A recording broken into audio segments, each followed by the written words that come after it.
Hey, I'm Rachel Ngom from she'smakinganimpact.com, and today I want to talk to you about a rookie Pinterest marketing mistake that I see people making all the time.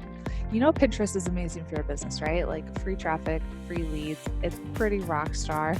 But the number one mistake I see people make is they're using Pinterest for their own personal use and they're pinning for themselves and not for their ideal client. And I want you to make this mental shift. So your Pinterest account, it's not for you anymore. It's for your ideal client. Every time you create a new board or a new pin, always think, is this pin going to add value to my ideal client?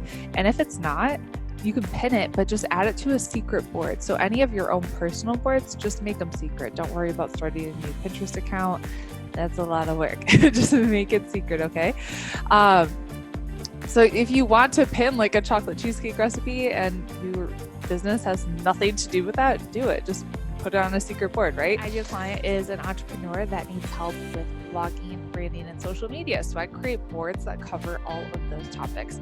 I have a lot more to talk about when it comes to Pinterest. Like we can dive in deep. So I have a free Pinterest masterclass that I want to invite you to. Just go to freepinterestclass.com to save your seat, and I'll talk to you later. Bye.